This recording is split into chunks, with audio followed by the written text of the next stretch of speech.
प्रधानमंत्री नरेंद्र मोदी ने 23 अगस्त को राष्ट्रीय अंतरिक्ष दिवस मनाने का किया ऐलान। कहा, जिस स्थान पर उतरा था चंद्रयान 2 उसे तिरंगा पॉइंट और जहां चंद्रयान 3 उतरा है उस स्थान को शिव शक्ति के नाम से जाना जाएगा।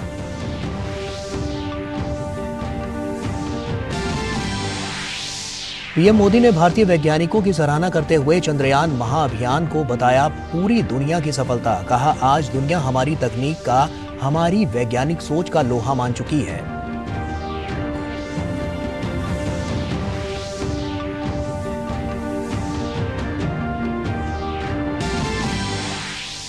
ISRO telemetry tracking and command network पहुंचकर चंद्रयान 3 मिशन की टीम को बधाई देते हुए प्रधानमंत्री मोदी हुए भावुक।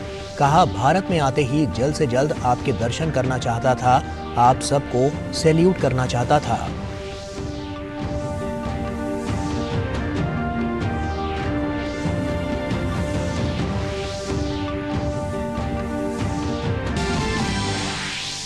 प्रधानमंत्री नरेंद्र मोदी ने वीडियो संदेश के जरिए वाराणसी में चल रही G20 संस्कृति मंत्रियों की बैठक को किया संबोधित।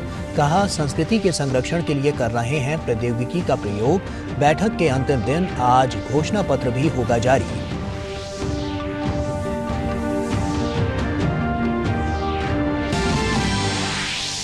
तमिलनाडु के मदुरै स्टेशन पर पुनालुर मदुरै एक्सप्रेस ट्रेन के एक कोच में भीषण आग लगने से 8 यात्रियों की मौत। सिलेंडर फटना माना जा रहा है हादसे का कारण। रेलवे ने मृतकों के आश्रितों को 10 लाख रुपए अनुग्रह राशि देने की घोषणा की।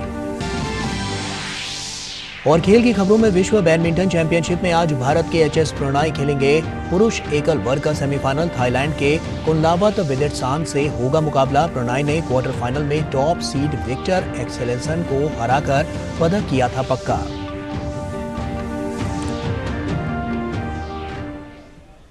नमस्कार, आप देख रहे हैं डीडी न्यूज। आपके साथ मैं हूं गौरव श्रीवास्तव। प्रधानमंत्री नरेंद्र मोदी ने ग्रीस की यात्रा के बाद सीधे बेंगलुरु का रुख किया। वे सीधे इसरो सेंटर पहुंचे। इसरो प्रमुख एस सोमनाथ और इसरो टीम के अन्य वैज्ञानिकों से मुलाकात की और चंद्रमा पर चंद्रयान 3 की सफल लैंडिंग के लिए उन्हें बधाई दी। प्रधानमंत्री ने इसरो प्रमुख को गले लगाकर पीठ थपथपाई और उन्हें शुभकामनाएं दी। इस दौरान पीएम ने टीम के सभी वैज्ञानिकों के साथ ग्रुप फोटो भी खिंचवाई। इसके बाद इसरो प्रमुख ने प्रधानमंत्री को चंद्रयान 3 की प्रोसेस के बारे में बताया। विक्रम लैंडर और प्रज्ञान रोवर की कार्यप्रणाली को एक मॉडल के जरिए दर्शाया गया। प्रधानमंत्री ने वैज्ञानिकों को बाद में संबोधित किया। हॉल में वैज्ञानिकों के बीच पहुंचकर प्रधानमंत्री लगातार ताली बजाकर इसरो और देश के वैज्ञानिकों की अभूतपूर्व सफलता पर उत्साह को बढ़ाते रहे। तालियों की गड़गड़ाहट से पूरा हॉल गुंजायमान होता रहा। प्रधानमंत्री ने कहा कि मन की खुशियां आप सभी से मिलकर दोगुनी हो गई हैं। ऐसी खुशी के अवसर बिरले ही आते हैं। उन्होंने कहा कि आप सबसे मिलने के लिए यहां पहुंचा हूं। प्रधानमंत्री ने कहा, सुबह सुबह आप सभी को परेशान करने के लिए क्षमा चाहता हूं, लेकिन ये पल बहुत ही बड़ा है। ये कहते हुए प्रधानमंत्री भावुक भी हो गए।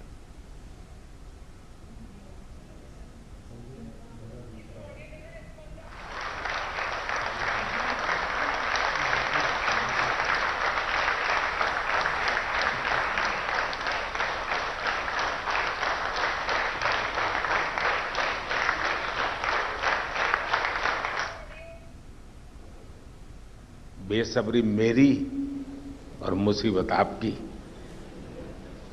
इतनी सवेरे सवेरे आप सभी को और इतना और टाइम, लेकिन बस मन कर रहा था जाऊं आपको नमन करूं। आपको दिक्कत हुई होगी, लेकिन मैं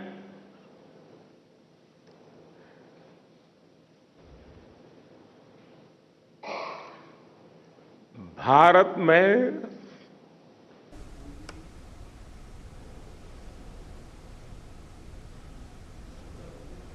आते ही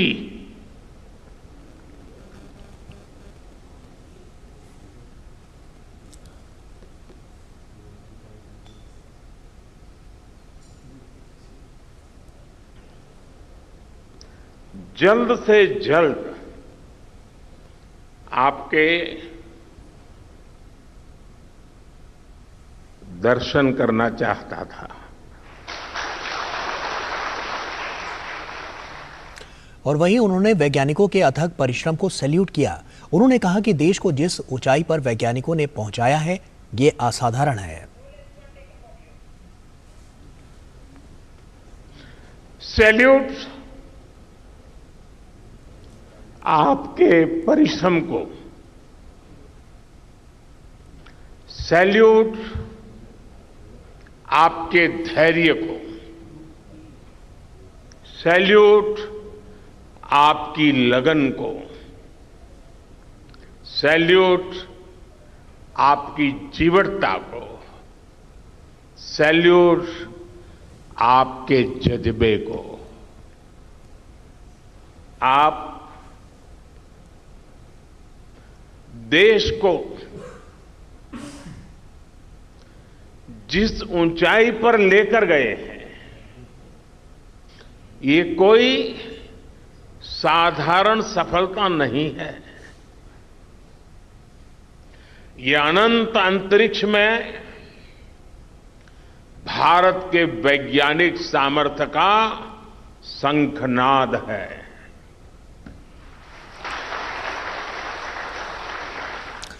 और उन्होंने कहा कि चंद्रमा पर भारत का होना राष्ट्रीय गर्व की बात है। अब भारत नए तरीके से सोचता है। India is on the moon.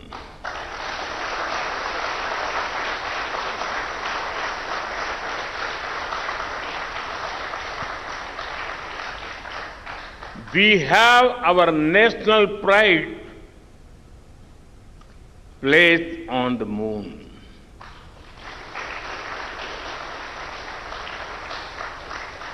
हम वहां पहुंचे जहां कोई नहीं पहुंचा था। हमने वो किया जो पहले कभी किसी ने नहीं किया था। ये आज का भारत है, निर्भीक भारत, जुझारू भारत।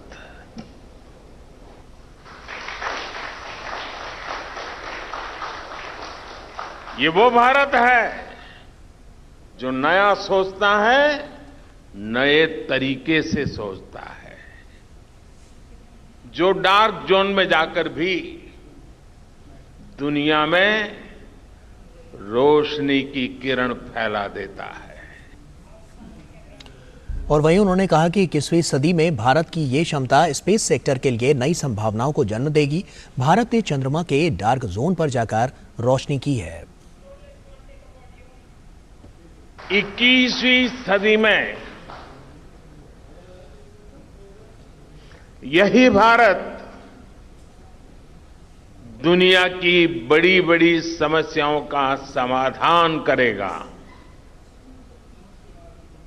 मेरी आंखों के सामने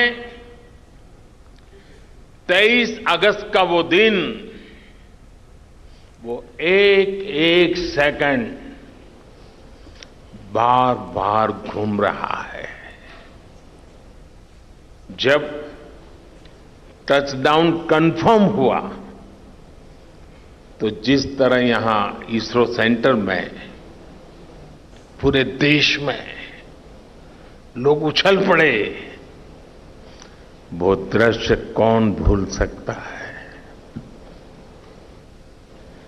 कुछ स्मृतियां अमर हो जाती है। वो पल अमर हो गया। वो पल इस सदी के सबसे प्रेरणादायी क्षणों में से एक है। और वहीं प्रधानमंत्री ने घोषणा की कि जिस जगह विक्रम लैंडर ने टचडाउन किया है, उस जगह को शिव शक्ति पॉइंट के नाम से जाना जाएगा। जिस स्थान पर चंद्रयान 3 का मून लैंडर उतरा है, अब उस पॉइंट को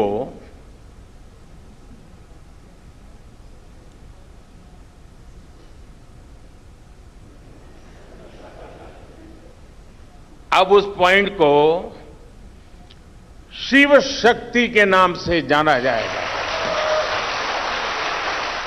शिव में मानवता के कल्याण का संकल्प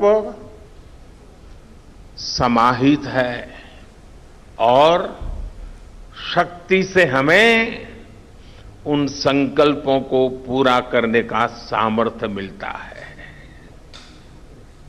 चंद्रमा का शिव शक्ति पॉइंट हिमालय से कन्याकुमारी से जुड़े होने का बोध कराता है। और प्रधानमंत्री ने कहा कि चंद्रयान की सफलता इतनी आसान नहीं थी। सॉफ्ट लैंडिंग सुनिश्चित करना और ये उपलब्धि युवाओं को प्रेरित करेगा। एक पीढ़ी इस सफलता को आगे लेकर जाएगी। इसलिए 23 अगस्त अब नेशनल स्पेस डे के रूप में मनाया जाएगा।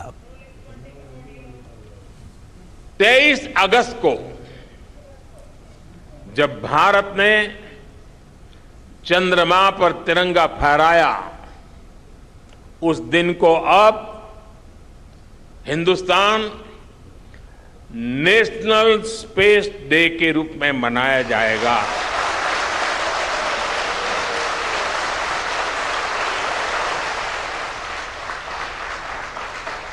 जब हर वर्ष national space day science, technology और इनोवेशन की स्पिरिट को सेलिब्रेट करेगा, हमें हमेशा हमेशा के लिए प्रेरित करता रहेगा।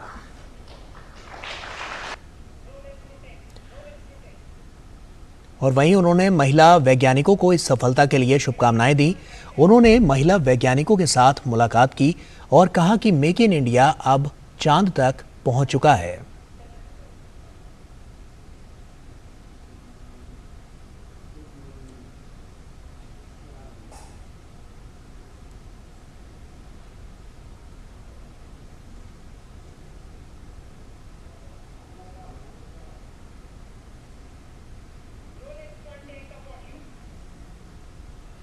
चंद्रयान 3 में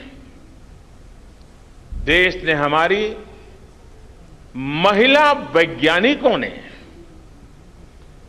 देश की नारी शक्ति ने कितनी बड़ी भूमिका निभाई है। चंद्रमा का शिव शक्ति पॉइंट सदियों तक भारत के इस वैज्ञानिक और दार्शनिक चिंतन का साक्षी बनेगा। और वहीं इसरो जाने से पहले प्रधानमंत्री नरेंद्र मोदी ने रोड शो किया। बेंगलुरु के सड़कों पर लोगों का उत्साह देखने को मिला।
और आइए आगे बढ़ते हैं और अब बात देश में जारी G20 बैठकों की।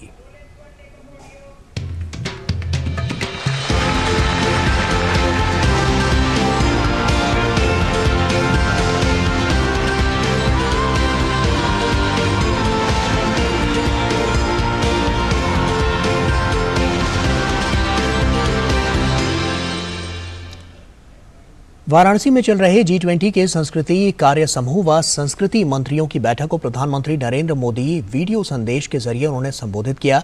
प्रधानमंत्री ने वाराणसी को सांस्कृतिक राजधानी बताते हुए कहा कि बुद्ध ने अपना पहला संदेश यहां दिया।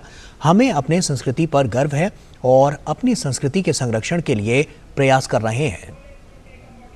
We in India are very proud of our eternal and diverse culture. We also attach great value to our intangible cultural heritage. We have been working hard to preserve and revitalize our heritage sites. We have mapped our cultural assets and artists not just at the national level, but also at the level of all villages in India. We are also building several centers to celebrate our culture. Prime among them are the tribal museums in different parts of the country. These museums will showcase the vibrant culture of India's tribal communities. और PM Modi ने बताया कि भारत में 2014 के बाद विदेशों से तमाम कलाकृतियों को वापस लाया गया। ये हमारी सांस्कृतिक गौरव को दर्शाता है। Since 2014, India has brought back hundreds of such artifacts that showcase the glory of our ancient civilization. I also commend your efforts towards living heritage as well as your contribution to culture for life. After all, cultural heritage is not just what is cast in stone. It is also the traditions, customs, and festivals that are handed down the generations. और PM Modi ने संस्कृति और विकास को विरासत बताते हुए कहा कि संस्कृति देश के आर्थिक उत्थान के लिए बहुत जरूरी है। Believe that heritage is a vital asset for economic growth and diversification. This is accord in our mantra, विकास भी, विरासत भी, development as well as heritage. और देश की राजधानी दिल्ली में सितंबर के पहले हफ्ते में G20 शिखर सम्मेलन होने जा रहा है। इस बैठक में हिस्सा लेने के लिए अमेरिका, चीन, फ्रांस, रूस, ब्रिटेन सहित 20 देशों के राष्ट्राध्यक्ष आएंगे। उनके सुरक्षा के साथ ही दिल्ली में रहने वाले लोगों को किसी भी प्रकार की समस्या का सामना ना करना पड़े, इसके लिए दिल्ली पुलिस ने ट्रैफिक एडवाइजरी जारी की है। इसके मुताबिक दिल्ली की कई सड़कें 3 दिन के लिए आम आदमी के लिए बंद रहेंगी। राष्ट्रीय राजधानी दिल्ली में G20 शिखर सम्मेलन को सफलतापूर्वक संपन्न कराने के लिए दिल्ली पुलिस ने सख्त सुरक्षा एडवाइजरी जारी की है। वाहनों की गतिविधियों के साथ साथ आम लोगों की बेरोक टोक आवाजाही पर पुलिस का सख्त पहरा होगा। G20 शिखर सम्मेलन के दौरान सुरक्षा एहतियात के साथ साथ परिवहन व्यवस्था को लेकर शुक्रवार को special CP traffic SS Yadav ने एक प्रेस कॉन्फ्रेंस की। उन्होंने इस दौरान बताया कि G20 शिखर सम्मेलन को लेकर ट्रैफिक एडवाइजरी जारी कर दी गई है। उन्होंने कहा कि शिखर सम्मेलन के दौरान नई दिल्ली का इलाका पूरी तरह से प्रतिबंधित जोन में होगा। 7 और 8 सितंबर की रात से दिल्ली में प्रतिबंध लागू हो जाएगा। प्रतिबंध के दौरान दिल्ली में डीटीसी और निजी वाहनों की आवाजाही सहित यातायात के अन्य साधनों पर भी व्यवस्था बनाए रखने के हिसाब से प्रतिबंध होगा। Special CP traffic SS Yadav ने बताया कि दूसरा बड़ा प्रतिबंध वाणिज्य वाहनों पर होगा। विशेष रूप से भारी वाणिज्य वाहनों का दिल्ली के अंदर आवागमन प्रतिबंधित होगा। दिल्ली की सीमाएं भी भारी व्यावसायिक वाहनों के लिए सील की जाएंगी। हालांकि आपात सेवा जैसे खाने पीने की वस्तुएं, स्वास्थ्य व अन्य जरूरी सेवाओं को इससे बाहर रखा जाएगा। आवश्यक सेवाओं में लगे वाहनों को दिल्ली में मूवमेंट की इजाजत होगी। एम्बुलेंस, चिकित्सा सेवाओं से जुड़े लोगों की आवाजाही पर कोई प्रतिबंध नहीं होगा। चिकित्सा की आवश्यकता है तो लोग परिवहन के किसी भी माध्यम से यातायात के जरिए अस्पताल आ जा सकते हैं। एम्बुलेंस की आवाजाही के लिए वैकल्पिक रास्ते बनाए जाएंगे। दिल्ली में आने वाले सैलानियों और दुनिया के अलग अलग देशों से आने वाले लोगों को एक जगह से दूसरी जगह कैसे जाना है, कौन से रास्ते खुले हैं की जानकारी लगातार दी जाएगी। ऐसे लोगों को गाइड करने के लिए पुलिस बल तैनात किए जाएंगे। नई दिल्ली आने के लिए मेट्रो चलती रहेगी, जिससे कोई भी आ सकता है। नई दिल्ली का जो कंट्रोल्ड जोन को बाईपास करते हुए विभिन्न वैकल्पिक मार्ग आपको हर जगह जाने के लिए, चाहे आप बस से जाना चाहते हैं, चाहे आप कार से जाना चाहते हैं, आप मेट्रो से जाना चाहते हैं, वो जो कंट्रोल्ड जोन है एनडीएमसी एरिया का, उसको बाईपास करते हुए विभिन्न वैकल्पिक मार्ग विस्तार से जो है निर्देशिका में बताया गया है, आप उनको फॉलो कीजिए। एनडीएमसी इलाके में डीटीसी की बसें नहीं चलेंगी, वहीं 3 दिनों के दौरान मेट्रो की आवाजाही सबसे सही विकल्प रहेगा। मैप माई इंडिया के जरिए रास्तों की सटीक जानकारी लोग हासिल कर सकते हैं। वहीं एक राज्य से दूसरे राज्य में जाने वाले लोगों को डाइवर्ट किया जाएगा। जरूरत के सामान वाले वाहनों को दिल्ली में आने दिया जाएगा। अंतर्राज्यीय बसों के लिए मेन शहर के अंदर आने पर रोक लगाई गई है। अंतर्राज्यीय बसों के लिए अलग जगह होगी। रिंग रोड के अंदर का इलाका रेगुलेटेड जोन में होगा। एयरपोर्ट और रेलवे स्टेशन पर आने जाने के लिए वैकल्पिक इंतजाम रहेगा। प्रगति मैदान के आसपास के मेट्रो स्टेशन को छोड़कर सारे मेट्रो स्टेशन खुले रहेंगे। हॉस्पिटल, होटल और अधिकारियों को आने जाने की इजाजत होगी, उसके लिए परमिट जरूरी होगा। मथुरा रोड, भैरव रोड और आईटीओ का इलाका बंद रहेगा। अगर सड़क पर निकल रहे हैं तो अतिरिक्त वक्त लेकर निकलें। 7 से 10 सितंबर की छुट्टी पर दिल्ली घूमने का प्लान ना बनाएं। देश 8 सितंबर से 10 सितंबर तक G20 की मेजबानी करने जा रहा है। उसके लिए तमाम इंतजाम जो हैं वो सुनिश्चित कर लिए गए हैं। साथ ही साथ दिल्ली पुलिस ने भी अपनी कमर कस ली है। दिल्ली पुलिस ने ट्रैफिक एडवाइजरी जारी करते हुए उन तमाम इलाकों को चिन्हित किया है जहां पर जो सेवाएं हैं वो प्रतिबंधित रहेंगी। साथ साथ एनडीएमसी एरिया में खास तौर पर कड़ी निगरानी रखी जाएगी। यहां आने वाले हर मूवमेंट पर दिल्ली पुलिस की कड़ी नजर होगी। कैमरामैन गौरव के साथ मैं मुकेश शुक्ला, डीडी न्यूज, दिल्ली। और वहीं G20 की तैयारियां जोरों पर हैं। G20 को लेकर एनडीएमसी क्षेत्र का सौंदर्यीकरण भी किया गया। यहां 12 प्रमुख स्थानों पर 20 मूर्तियां स्थापित की गई हैं, तो वहीं 11 मुख्य स्थानों पर आकर्षक पानी के फव्वारे देखे जा सकते हैं। और क्या तैयारियां की गई हैं नई दिल्ली नगर पालिका परिषद ने, इस पर खास बातचीत की हमारे संवाददाता गिरीश निशाना ने एनडीएमसी उपाध्यक्ष सतीश उपाध्याय से। देखिए। G20 को लेकर नई दिल्ली नगर पालिका परिषद ने किस तरह की तैयारियां की हैं, इस पर ज़्यादा बात करने के लिए हमारे साथ मौजूद हैं एनडीएमसी के vice chairman Satish Upadhyay ji. Sir, किस तरह की तैयारी की है एनडीएमसी ने? देखिए, हम सबके लिए बहुत ही गौरव की बात है कि देश के प्रधानमंत्री मोदी जी के नेतृत्व में भारत G20 की अध्यक्षता कर रहा है। सभी हेड ऑफ स्टेट्स आएंगे, तो उसके लिए एनडीएमसी लगभग 1 साल से उसके तैयारी में लगी है। और उस तैयारी के लिए हमारे जो अलग अलग डिपार्टमेंट है, एक हमारा हॉर्टिकल्चर डिपार्टमेंट है, उसने लार्ज स्केल पर नई दिल्ली नगर पालिका को ग्रीन करने के लिए बहुत सारे कार्य किए हैं। ऐसे ही हमारा सिविल डिपार्टमेंट्स है, जिसने रोड्स को और जो स्कल्पचर्स लगे हैं वो उसकी तैयारी की है। हमारा इलेक्ट्रिकल डिपार्टमेंट है, उसने एक अलग तैयारी की है। और जहाँ तक मैं अब हॉर्टिकल्चर की बात करता हूँ, तो हमारे यहाँ हमारी जो ऑटोमेटिक नर्सरी है, उस नर्सरी में ही हमने 7 से 8 लाख पौधे तैयार किए हैं।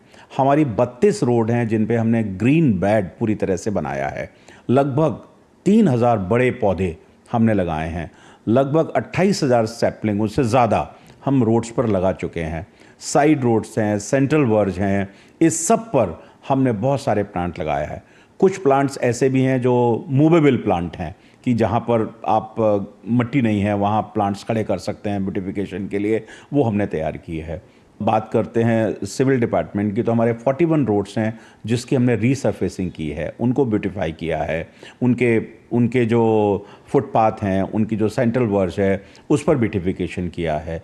हमने 20 स्कल्पचर्स लगाए हैं 12 लोकेशंस के ऊपर। हमने काफ़ी सारे फाउंटेन हैं, अगर आप धौला कुआं से आएंगे 11 मूर्ति की तरफ, तो वहाँ पर बहुत सारे सुंदर फाउंटेन लगे हैं।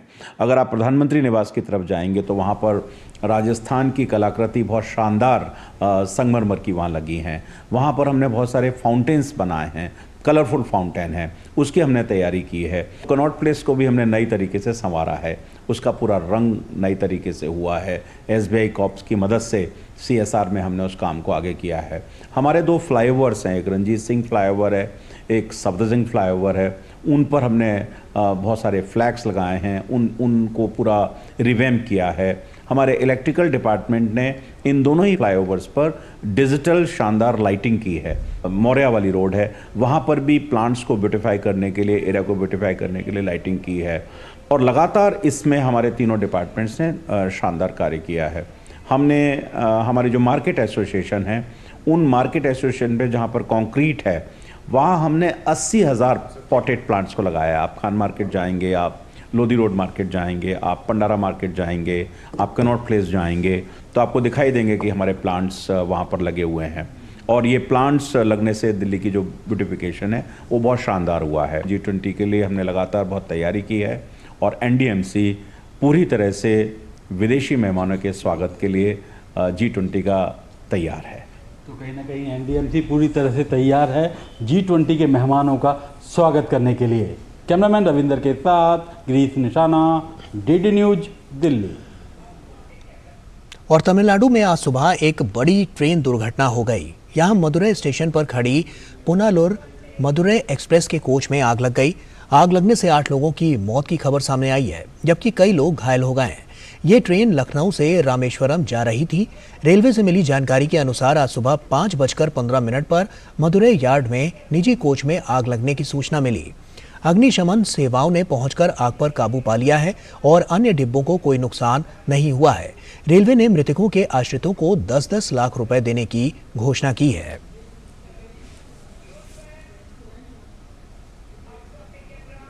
और इसी के साथ फिलहाल इतना ही। दीजिए इजाजत, नमस्कार।